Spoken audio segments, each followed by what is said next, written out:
Assalamu alaikum wa rahmatullahi wa barakatuh. This lecture is over the system development life cycle and what are the phases and the stages that the ERP implementation project go through.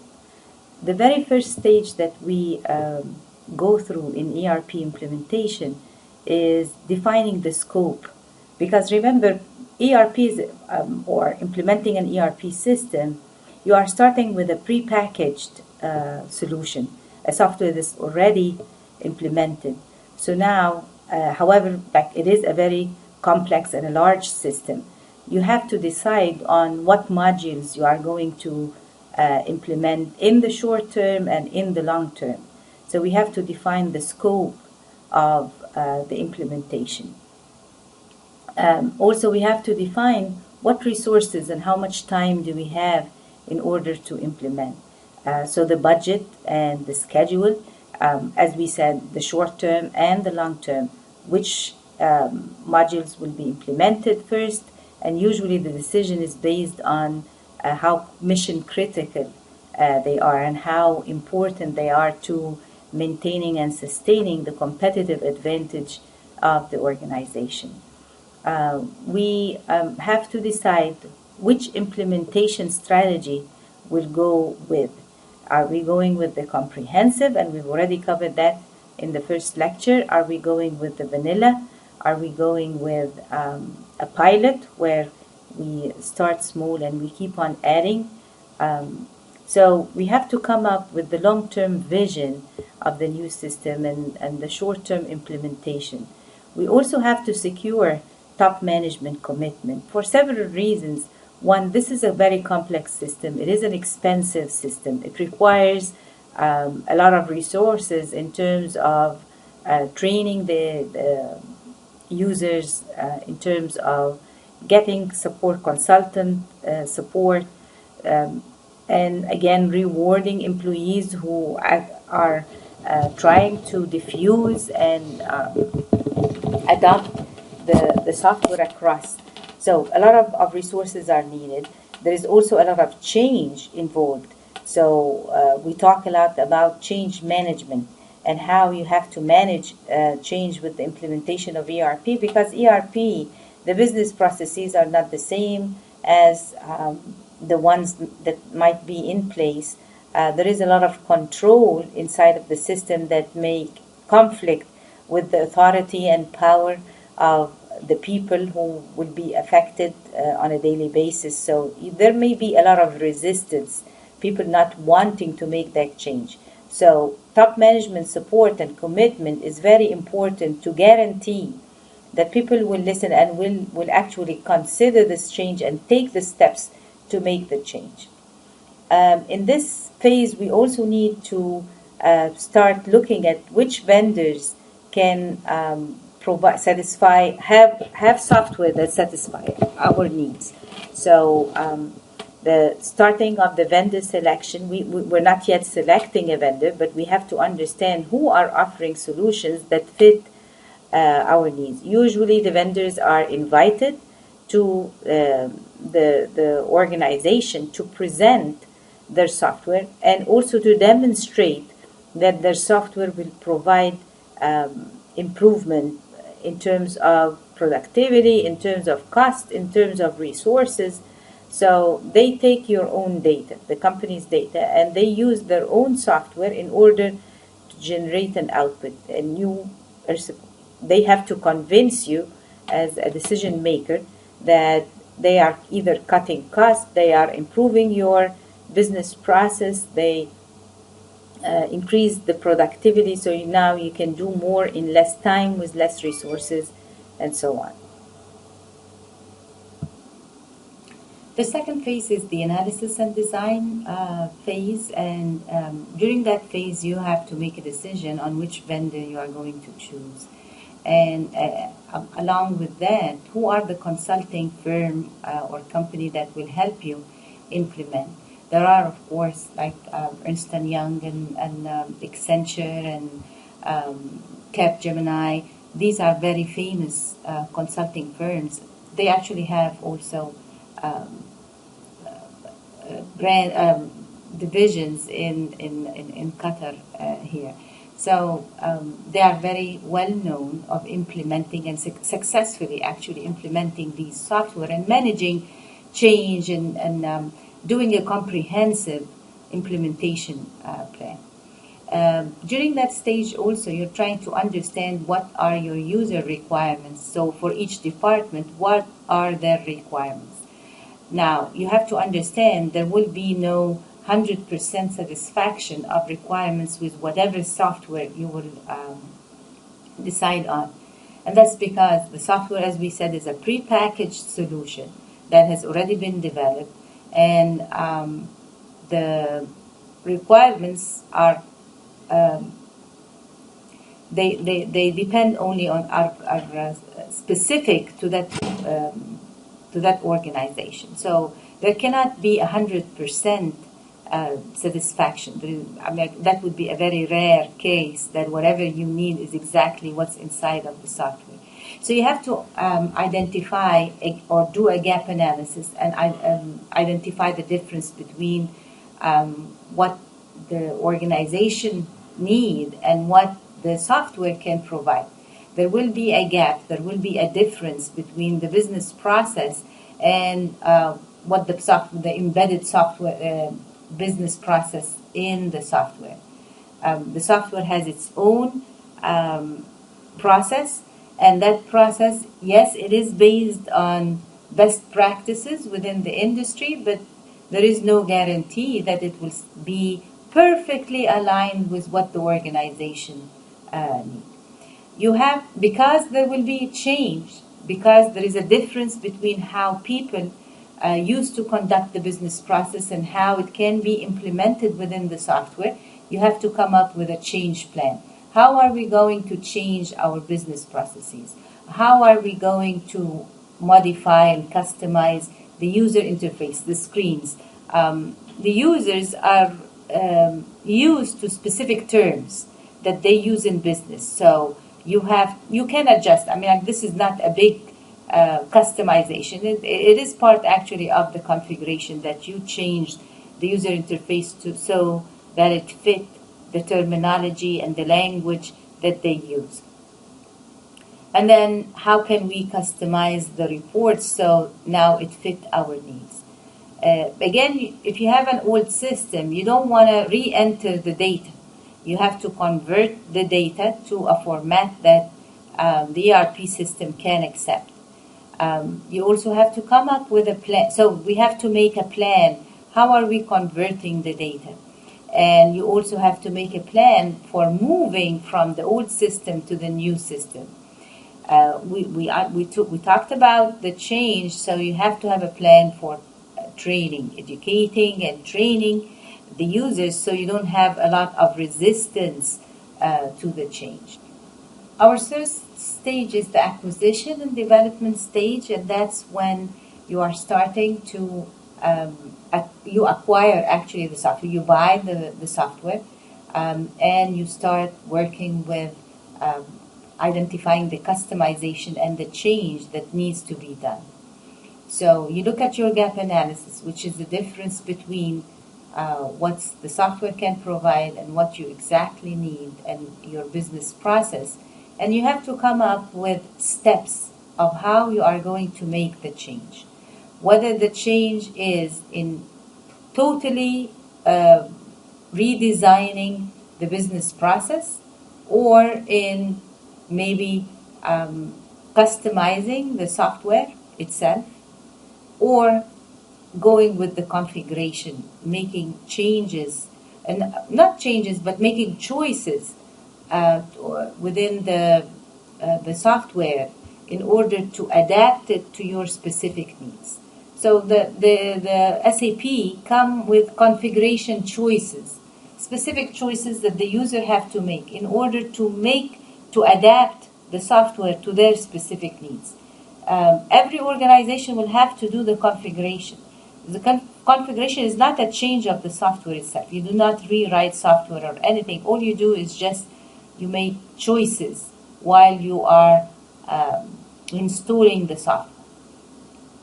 Now, the data team will have to work on moving the data, migrating the data from the old system to the new system. And as we said, you have to set controls within the ERP system so to enforce security in order to prevent fraud, like we talked several times. So it is during the acquisition and development stage that you start doing this.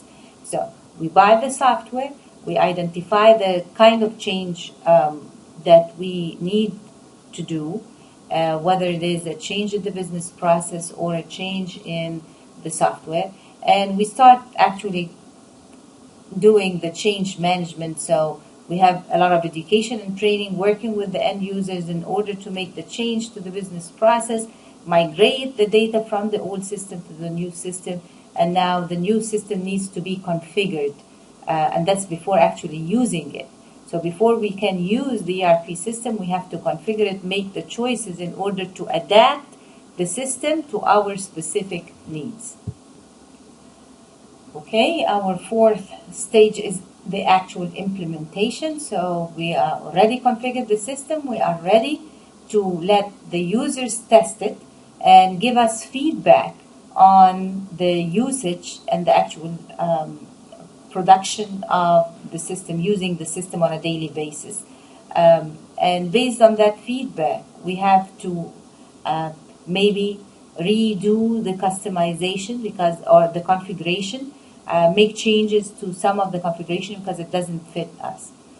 Now, there are 4 different ways for you to convert from the old system to the new system.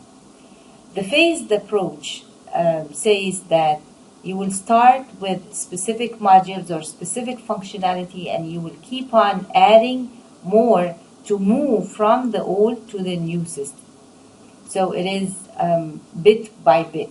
The conversion to the new system goes step by step.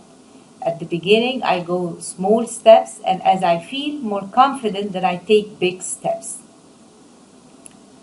With the pilot, you are focusing on a specific department, and you're saying, okay, I'm going to focus on that particular department, the implementation in that department, and I will gather the lessons learned so that I can go and implement it in other departments. So full module is being implemented. Parallel is actually having the old system and the new system going side by side. And that's in order to reduce the risk. You don't want to deal with the case where there is a failure in the new system, and now you don't have the old system, and I'm in the middle of the desert. I can't do anything. So with the parallel, you have the old system running, and you have the new system. And that's very expensive because, the data is entered twice into the old and the new system. Both systems run the processing, and you continue building trust in the new system. And as people feel very comfortable, then they can cut off the old system. But the parallel, for some time, for a long period of time, you have both systems running at the same time. The direct cut or the big bang is when at a certain period of time, like let's say a certain date, you say, okay, we'll completely stop the old system and we'll start the new system. And again, this is very risky. So where parallel is very secure and very costly, the big bang is the opposite. It is very risky because you just have a specific date and you say, on that specific date, I'm going to stop the old system and I will start everything in the new system. So these are the 4 different strategies that you can follow for system conversion. Now, with the phased and the pilot, the phased and the pilot are less risk because, as we said, they are not as secure as the parallel. But again, you're going bit by bit or step by step with the phase, and in the pilot you are focusing on a specific department. So you learn a lot from the initial steps, and you keep on feeding in the lessons learned in order to avoid repeating the same mistakes over again. Now, in the operation stage, you are transferring ownership to the user. So the user now is in control, and the most important thing is to transfer knowledge from small areas within the organization to other areas. So you're trying to gain or diffuse the software within the organization. You're trying to train new users on the ERP modules so that you reach a point where everyone who needs to run the business processes within the software are fully trained, fully understand what's the input, what's to expect as an output, how to solve problems when they occur. And then remember that all of the vendors, they release new versions of the software. Sometimes it's every 3 months, every 6 months, twice, at least twice a year. So you have to, now as these new releases are being introduced into the market, then you need to install them. And again, when you selected the vendor, you have already signed the contract. Part of the contract is maintenance, the monthly maintenance that they will do. And for example, handling problems. If a problem occurs and you cannot solve it yourself, how will they handle that? Will they send their representative to the organization? Will they do it online? Like a lot of them have software that allow them to just log on to your system and see what's wrong and help you resolve the issues about the releases of new software. So managing the contract and the relationship with the vendor is something that you do on a daily basis once you start the operation. So again, we start with identifying the scope and making sure we have commitment from top management, doing the gap analysis and identifying what is the difference between what we need and what the software can provide. How are we handling that change? Are we changing our own business process, or are we going to change the software? How are we going to do the implementation? Are we going comprehensive? Are we going phased? Are we going pilot? And so on. And then once we decide on the vendor, we have to decide on hardware, software. How are we going to configure the system? How are we migrating the data? And so on. And then going live with the system, are we going to implement small parts, functionalities of the system and keep on adding? Are we going with the pilot, meaning focusing on a specific department, and as we test it in one area within the organization, can we then take it to the rest? Are we going with the parallel, running both systems at the same time? Or are we going with the big bang at a specific date? We are going to decide to stop the old system and start the new one. And then once we start operating, the main focus is on transferring knowledge from areas that are very now familiar with the ERP system to areas that are starting to test it. So you want to transfer that knowledge, you want to train the users, you want to get their lessons learned as they are using the system, you want to manage the vendor contract.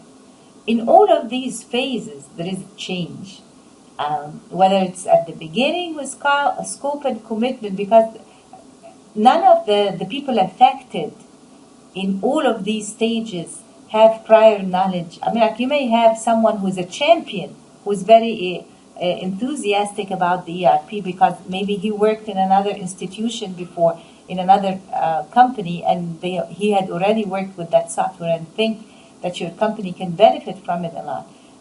But again, there are others who have not heard about the software, are skeptical, they have doubts about it, and you need now to make them, to educate them and get them to change in order to support the new system. Otherwise, you have a resistance all the time, whether it is at the beginning or at the end.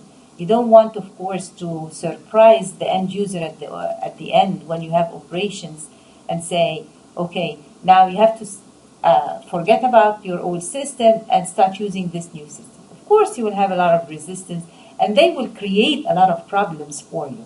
So you have to start the change management from the very beginning, at the very top of the organization, and go and trickle it down, as you can see, in analysis and design, acquisition, go live, and operations. So change management is very important, which means educating and training people about the new system and trying to convince them that the change is for the benefit of the organization.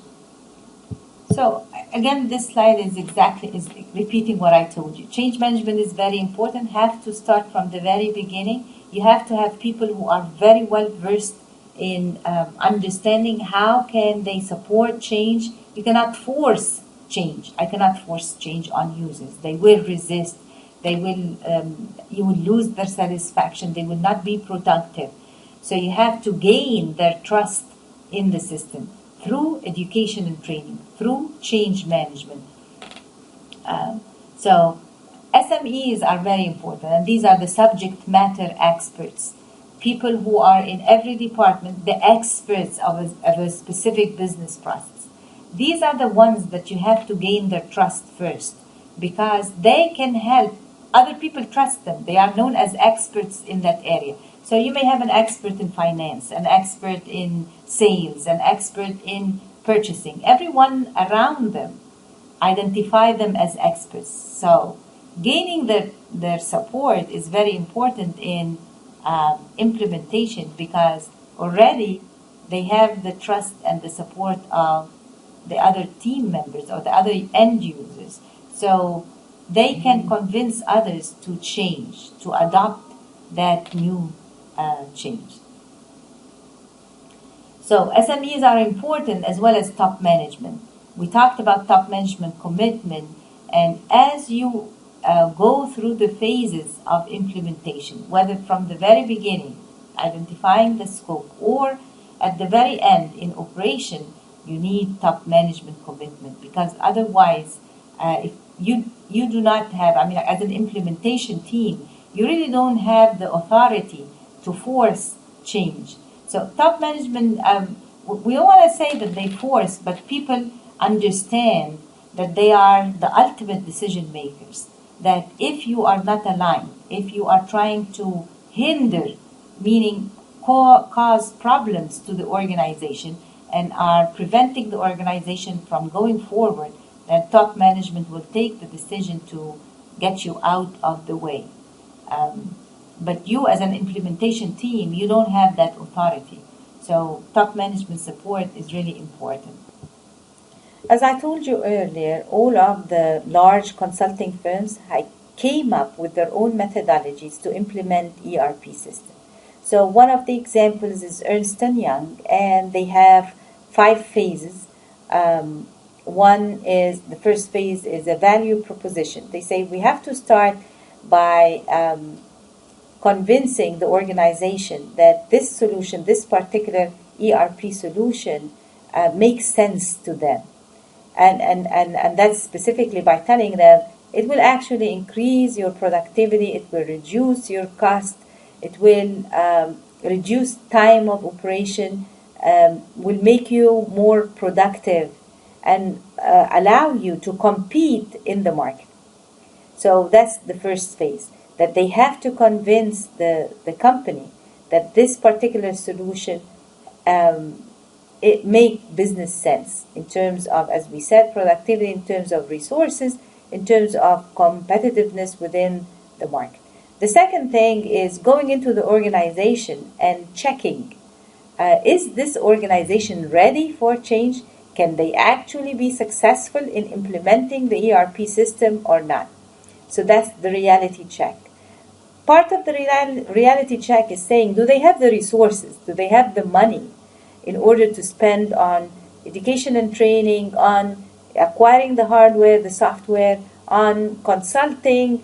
Are they able to invest all that amount of money or not? Do they have the people that will can implement that change?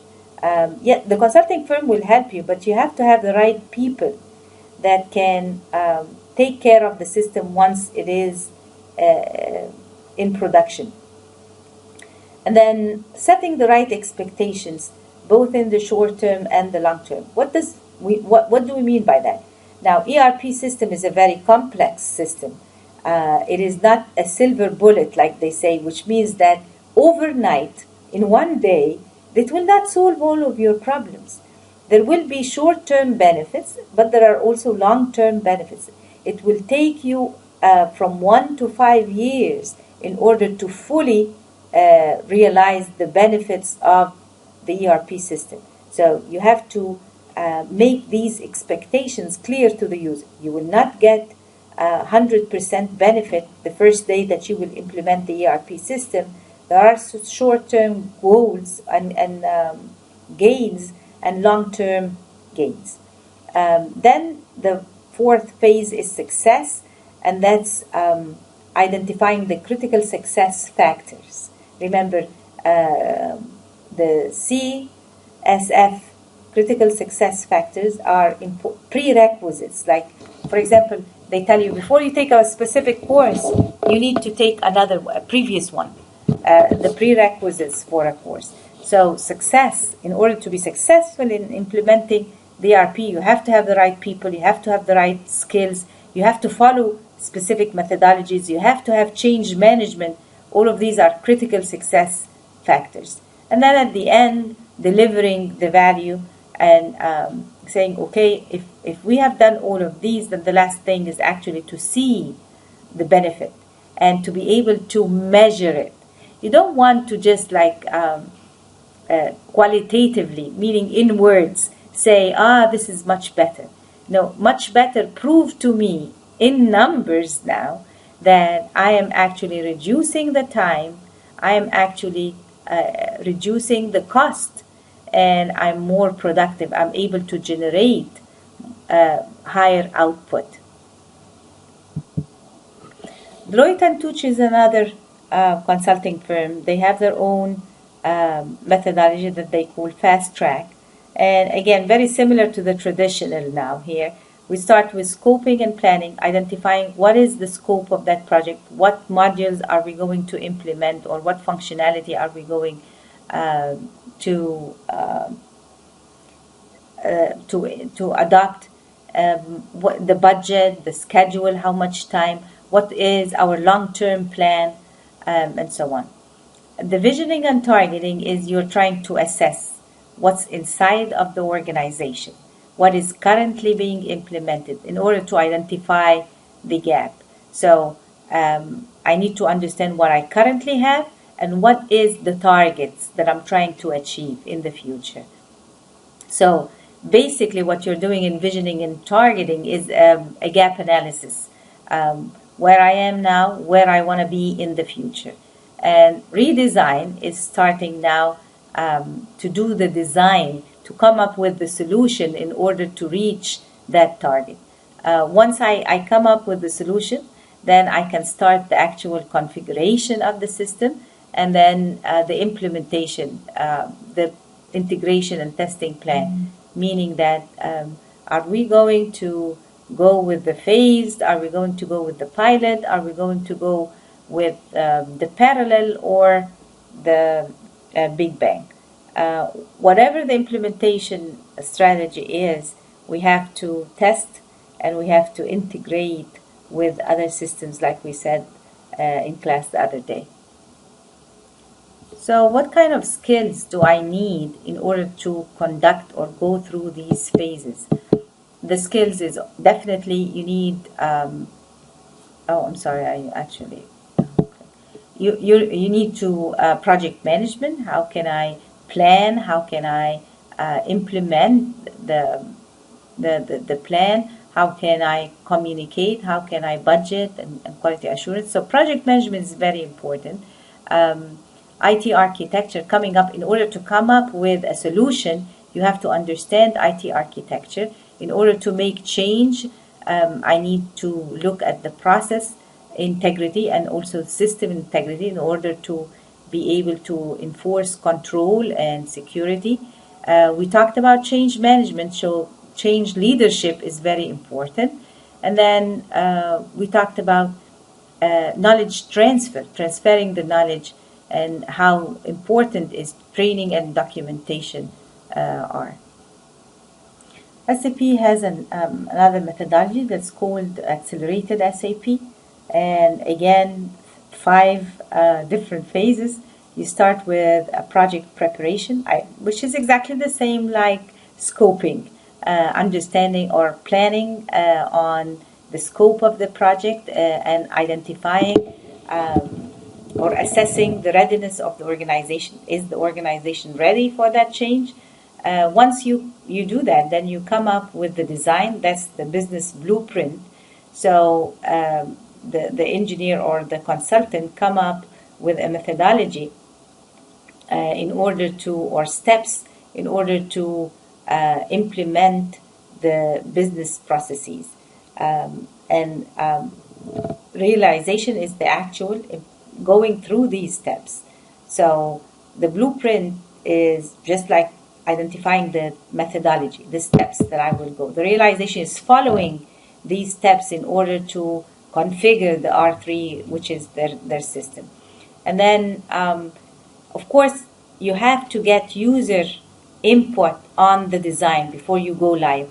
So before I go live, I have to test it and make any adjustments based on user feedback.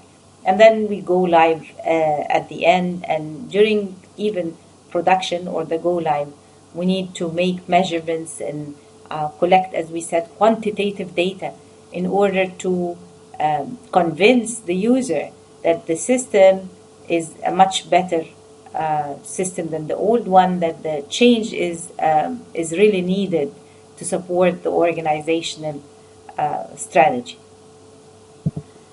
Agile development is like phased implementation, where we start with these small requirements and we keep on adding new to them. So anytime you release a version of the software, it really is not a complete 100% satisfaction of the requirements in that specific area. You are going, as we said, small steps in order to make sure that you are satisfying the user, the requirements of the user. And as you understand more, then you keep on adding new functionality. So it is based on user or active user participation in the implementation of the system. We have 2 very famous agile development. One is called Scrum, and the other is extreme programming. And I'm sure you've covered both of them in systems analysis and design. So if we look at the traditional software development methodology or life cycle and the ERP life cycle, you see that the goal in the traditional SDLC is to develop a new system. You go through analysis, design, implementation, and maintenance, trying to develop a new system. But with ERP, we have already a prepackaged solution, and the goal is actually to customize it to support the business processes and the organizational strategy. So while in the traditional SDLC, the analysis is focusing on understanding the user requirements and interviewing the user, trying to understand what specifically is the requirements and coming up with system specification. In the ERP, you're looking at different vendors, evaluating their software and understanding the gap analysis. What do I need? And what the software is providing, and making the decision, am I going to change my business process, or am I going to configure or customize the software? In the design phase, traditional SDLC is trying to come up with the architecture for the system, create the user interface, provide reports or design the reports. In the ERP life cycle, you are basically customizing the software, converting the data to the new system, and following a lot of change management strategies in order to lower the resistance and build up trust in the software. In the implementation phase, traditional SDLC, now we are acquiring buying the hardware and the software, using the application, training, testing the application in order to make sure this is exactly what the user required, doing the training and converting. In the implementation of the ERP, we are going live. And we said there are several strategies. Either you go with the phase, or you go with the parallel, or the... Then we have the role of the consultant in the traditional SDLC. They take a very technical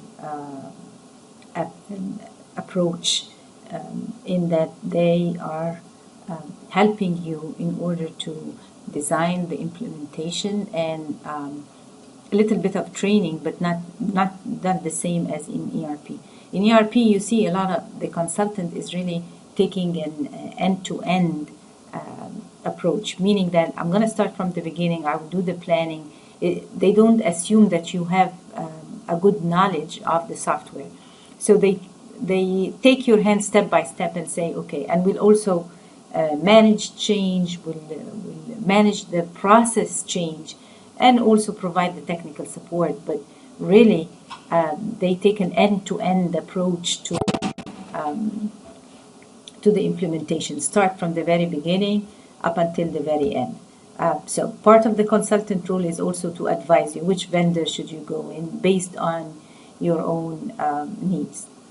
Management role in the traditional SDLC is very minimal in that they provide some oversight, they provide support in terms of the budget at the beginning, but it's not, again, the same as ERP. You have a much bigger role for management in ERP implementation because you need their support. I mean, as we said, this is a very complex project. It takes a lot of time, it takes a lot of resources. Without management involvement, it will be very difficult for you to be successful. End user role in the traditional SDLC is to help you understand the requirements. They are also involved throughout implementation, making sure that the design, the solution that you are coming up with is acceptable for them. So they have a lot of walkthroughs. They walk through the system. With the ERP, now remember, ERP is an enterprise system, and like Nusayba always say, it's a multi-module, multifunctional software. You have a lot of modules involved. Now every module focuses on a specific department, so you have to have representation from the different departments to test the modules and make sure that the configuration is correct.